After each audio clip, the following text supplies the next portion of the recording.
मैं एक ऐसी औरत हूँ जिसे गरीबी की ऐसी मार पड़ी थी कि अपना और बच्चों का पेट पालने के लिए मुझे बड़े बड़े घरों में नौकरानी का काम करना पड़ता था। अब मैं 50 साल की हो गई हूँ। मुझ में इतनी हिम्मत नहीं रही कि मैं घरों में जाकर काम कर पाऊँ। मेरी बेटियाँ जवान हो गई थी। उनके लिए मैं बहुत परेशान रहती कि वो अपनी ज़िंदगी में क्या करेंगी। मेरी ही तरह बड़े बड़े लोगों की गुलामी करेंगी। नहीं नहीं, ये सोचकर ही मैं घबरा जाती थी। मैं अपनी बेटियों के लिए ऐसा नहीं चाहती थी कि मेरी तरह वो भी अपनी ज़िंदगी गुजारें।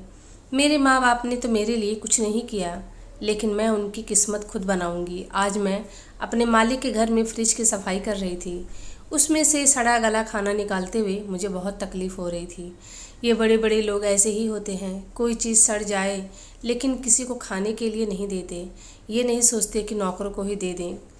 मैं भगवान से पूछना चाहती हूँ, आखिर इन लोगों में ऐसी क्या बात है जो आपने इन्हें छप्पड़ फाड़ कर सब कुछ दे दिया और हमें कुछ भी नहीं दिया। ये लोग दिन रात सिर्फ हुक्म चलाते फिरते हैं, हमें इंसान तक नहीं समझते।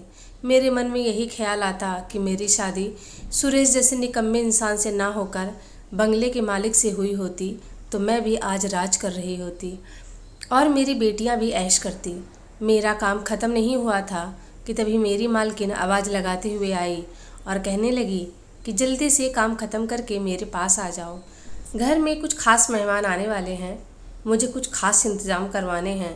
वह हुक्म सुनाकर चली गई। बाकी की नौकरानियाँ जल्दी जल्दी हाथ चलाने लगी। वो मालकिन को खुश करने में लगी रहती थी। मुझे ये देखकर और गुस्सा आता था। खैर, आज का पूरा दिन व्यस्त निकला। आज मालकिन ने इतना सारा खाना बनवाया था, मुझे लगा ना जाने कितने लोग आएंगे, लेकिन मेहमान आए सिर्फ 2।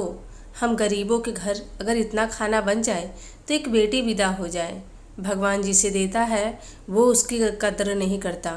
बाद में मालकिन ने बताया कि उनकी बेटी का रिश्ता तय हो गया है, ऊंचा खानदान है। यह सब इंतज़ाम उन्हीं के लिए किया गया था। मालकिन की बेटी का नाम निशा था। क्या किस्मत पाई है, उसने इतने बड़े घर में पैदा हुई और अब इतने बड़े घर की बहू बनने जा रही है। वह सुंदर भी नहीं थी, लेकिन उसमें नखरे बहुत थे। निशा मालकिन की जान थी, वो जो चाहती उसे वो मिल जाता। मैं सारा दिन अपनी किस्मत को कोसती रही, काश निशा की जगह मेरी आराध्या की शादी हो जाती तो राज करती। मेरी 3 बेटियां हैं, आराध्या सबसे बड़ी है। मेरी बेटी उस निशा से कहीं ज़्यादा खूबसूरत थी, एकदम डॉल की तरह। मैंने आज अपने मन में एक इरादा बना लिया है, अब बस उसमें कामयाब हो जाऊं। अगले दिन मैं काम पर गई तो पता चला कि परसों निशा की शादी है। मैं निशा के कमरे में गई और बोली, मैडम जी, मेरी बेटी की बड़ी इच्छा है वो आपकी शादी में आए।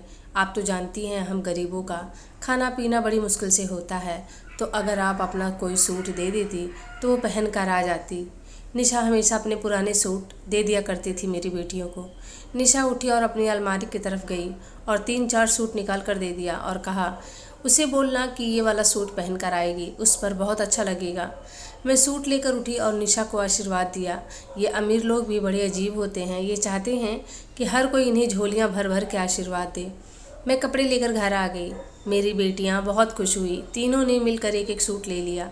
मैंने आराध्या को अपने कमरे में बुलाया और कहा कि तुम अपने तीनों बहनों में सबसे सुंदर हो।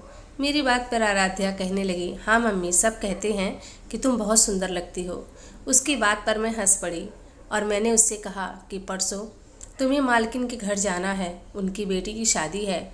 और हाँ, तुम छोटे छोटे कपड़े पहनकर और हीरोइन की तरह तैयार होना। उनके घर में बड़े बड़े घरों के लड़के आएंगे, तुम्हें उनको अपनी तरफ आकर्षित करना है और वो तुम्हारे प्यार में पड़ जाए ताकि हमारे दिन भी बदल जाएं। मेरी बात पर वो ज़ोर ज़ोर से हंसने लगी और कहने लगी, मम्मी, ये सब तो मेरे बाएं हाथ का खेल है, आप नहीं जानती मैं क्या चीज़ हूँ। मैंने उसे आशीर्वाद दिया और वो मुस्कुरा कर चली गई। अब मैं उठते बैठते भगवान से यही प्रार्थना करने लगी कि मेरी बेटी का जोड़ा अमीर घर में लगवा दे, मेरी बेटी को रातों रात अरबपति बना दे। बीच बीच में मैं अपनी बेटी को ट्रेनिंग भी देने लगी, कैसे क्या करना है, किससे क्या बोलना है।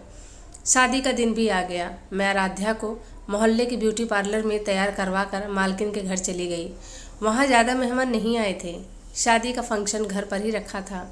बेटी को मैंने सिखा दिया कि जो लड़का जाल में फंसे उसे फंसा लेना। एक माँ होकर अपनी बेटी को बेशर्मी का पाठ पढ़ा रही थी। मैं पैसों के लालच में इस कदर अंधी हो गई थी कि मुझे अच्छा बुरा कुछ नहीं समझ आ रहा था। मेरे सामने मालकिन और मालिक आए, मैंने आराध्या से कहा कि इनके पैर छूकर आशीर्वाद ले लो।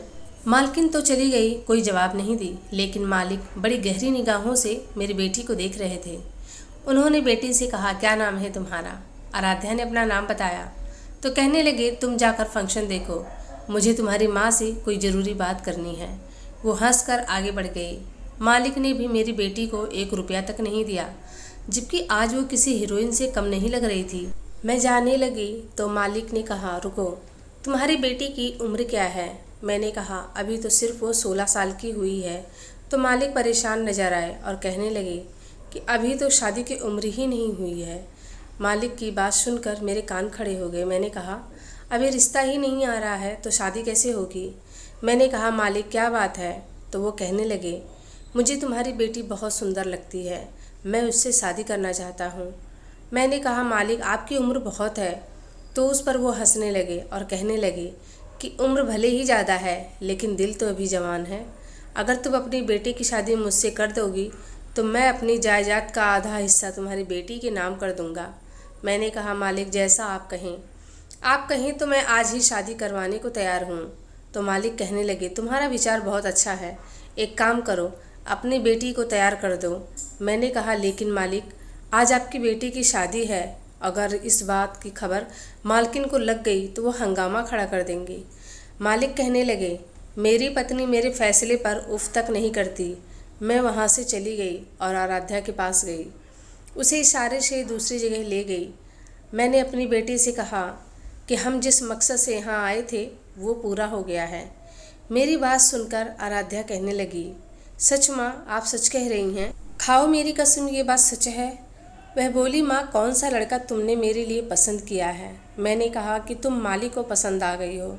आराध्या कहने लगी, आप मेरी शादी उस बूढ़े से करवाना चाहती हो? ये तो घाटे का सौदा हुआ, मुझे नहीं करना उस बूढ़े से शादी। मैंने कहा, अगर तुम्हारी शादी किसी लड़के से होती है तो जायदाद तुम तक आते आते सालों लग जाएंगे, और यहाँ मालिक आधी जायदाद अभी तुम्हारे नाम कर देंगे, और कुछ सालों में मालिक जब मर जाएंगे तब तुम अपनी पसंद के लड़के से शादी कर लेना। मेरी बात सुनकर वो कहने लगी, मम्मी, सब बेटियों में मैं ही आपको सबसे प्यारी क्यों लगती हूँ? क्योंकि मैं आप ही की तरह हूँ, हम दोनों की सोच एक जैसी है। मेरी बेटी अब शादी के लिए राजी हो गई थी।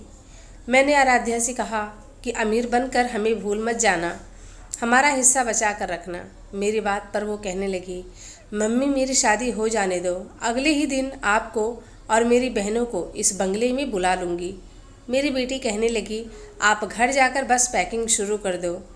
मैंने ये बात मालिक तक पहुंचा दी। अब वो पंडित का व्यवस्था करने लगे। आराध्या तैयार होकर आई और सब इंतज़ाम हो गया। मालिक और मेरी बेटी की शादी हो गई। मालिक ने मुझसे कहा कि अब तुम्हारा काम यहाँ ख़त्म हो गया है, तुम अपने घर जा सकती हो। मुझे इस बात पे बहुत गुस्सा आया। मैं चली आई और मेरे चेहरे पर सातिराना मुस्कुराहट थी। उन्होंने मुझे क्या समझा है? शादी हो गई तो काम ख़त्म हो गया? मेरा काम तो अभी शुरू हुआ है। मैं घर आ गई, मेरे पति भी काम से आ गए थे। उन्होंने मुझे देखते हुए बोले कि आराध्या कहाँ है? मैं तो खुशी से पागल हुई जा रही थी। मैंने कहा, तुम्हारी बेटी को अभी मालकिन बनाकर आई हूँ। उन्होंने कहा, क्या कह रही हो? कुछ समझ नहीं आ रहा है। मैंने कहा कि आराध्या की शादी अपने मालिक से करवा दी है, तब आराध्या उस घर की मालकिन बन गई है। सब जल्दी से सामान पैक कर लो, वो अभी बड़ी सी गाड़ी भिजवाती ही होगी। मेरे मालिक ने कहा है कि जायदाद का आधा हिस्सा उसके नाम कर देंगे। मेरी बात सुनकर मेरे पति चीखने लगे और कहने लगे, जाहिल गंवार औरत, तूने ये क्या किया? पैसों की लालच में इतनी अंधी हो गई थी कि मेरी फूल सी बच्ची की शादी उस बूढ़े से कराई। वो बड़बड़ाते रहे और मैं अपनी बेटियों के पास आ गई। मेरी तीनों बेटियां होशियार थीं। मैंने उनसे कहा कि तुम सबका भी रिश्ता वो एक बड़े घर में करवा देगी। वो दोनों बहुत खुश हुई। मैं अपने बिस्तर पर लेटी और मैं सोचने लगी, कहीं सच में मैंने घाटे का सौदा तो नहीं कर दिया। मैंने सोचा कि शादी से पहले मुझे 10 लाख रुपए मांग लेने चाहिए थे। इतना उनके लिए क्या था? मैं पछता रही थी। फिर सोची, कोई बात नहीं, बाद में मांग लूँगी। मुझे क्या पता था अब मेरी किस्मत पलटने वाली है। मैंने अपनी बेटियों से कहा, तुम तैयार रहना, जब मैं आऊँगी तब मेरे साथ चलना। मैंने रास्ते में कुछ नाश्ता लिया और इठलाती हुई मालिक के घर पहुँची। अब वहाँ का मंजर देखकर मैं भागकर बाहर खड़ी हो गई। मैंने देखा कि मालिक, मालकिन और उनकी बेटी निशा साथ में नाश्ता कर रहे थे। अगर ये तीनों साथ में थे, फिर मेरी बेटी कहाँ है? निशा को तो अपने ससुराल में होना चाहिए था, फिर यहाँ कैसे? अब तो मेरा पारा चढ़ गया था। मैं फिर से कोठी में गई और अब मालिक अकेले थे। मैंने गुस्से में उनका कॉलर पकड़ लिया। उन्होंने कहा, तुम जानती भी हो क्या कर रही हो? मैंने कहा, हाँ मैं जानती हूँ, बताओ मेरी बेटी कहाँ है? उन्होंने कहा, तो सुनो पूरी कहानी। मैंने अपने गैर कानूनी माल को बचाने के लिए निशा की शादी एक अफसर से तय कर दिया था। वो 60 साल का है। मैं ऐसे कैसे अपने पैसों को जाने देता? लेकिन मेरी बेटी फूट फूट कर रोने लगी और कहने लगी, मैं किसी और से प्यार करती हूँ। अगर आपने मेरी शादी उस बूढ़े से करवा दी तो मैं वहाँ जाकर अपनी जान दे दूँगी। ये सुनकर मैं बहुत परेशान हो गया था। मुझे समझ नहीं आ रहा था मैं क्या करूँ। तभी उस दिन तुम अपनी बेटी को लेकर आई। तुम्हारी बेटी को देखकर ही मेरे दिमाग में प्लान बन चुका था और मैंने तुम्हारी बेटी को उस अफसर के हवाले कर दिया। अब ये पैसे लो और जाओ। और एक बात और, मैं तुम्हारी बेटी का पता नहीं बता सकता। ये 50 लाख का चेक है, ऐश करो। मैं इन लोगों का क्या बिगाड़ पाऊंगी। मैं पैसे लेकर घर आ गई। तभी मेरी दोनों बेटियों ने पूछा, माँ इतना सारा पैसा कहाँ से लाई हो? मैंने कहा, आराध्या ने दिया है तुम्हारे लिए। मेरे पति ने कहा, सच सच बताओ कहाँ से लाई हो इतने सारे पैसे? मैं फूट फूट कर रोने लगी और उन्हें सब बता दी। उन्होंने अपना माथा पीटा और कहने लगे, पैसे की लालच में मेरी बेटी को बेच आई। मैंने कहा कि कोई रास्ता है क्या तुम्हारे पास? हम अपनी बेटी का पता कैसे लगाएं? कुछ पता नहीं चला और धीरे धीरे इस बात को 2 साल हो गए। अब भी जब मैं उसे याद करती हूँ तो अपने आप को कोसती हूँ और मुझे माँ कहते हुए शर्म आती है। काश मैंने ये लालच ना किया होता तो आज हमारी बेटी हमारे साथ होती। हमारी ज़िंदगी तो इन पैसों से बदल गई थी, लेकिन जब भी इन पैसों को देखती तो ऐसा लगता कि आराध्या के खून के बदले में है। अब मुझे इन पैसों से नफ़रत थी। मैं अपने आप को कभी माफ़ नहीं कर पाऊँगी। गरीबी ठीक, लेकिन ऐसी अमीरी नहीं चाहिए। दोस्तों, आज की कहानी ने आप सभी को भावुक कर दिया होगा। पता नहीं उस 16 साल की बच्ची के साथ क्या हुआ होगा। इसीलिए आप भी अपने बच्चों को पैसे की लालच से दूर रखिए और ख़ुद भी उनके सामने पैसों की लालच की बात मत करिए। लालच बड़े से बड़ा जुर्म कराने पर मजबूर कर देता है। Please do like, share and subscribe.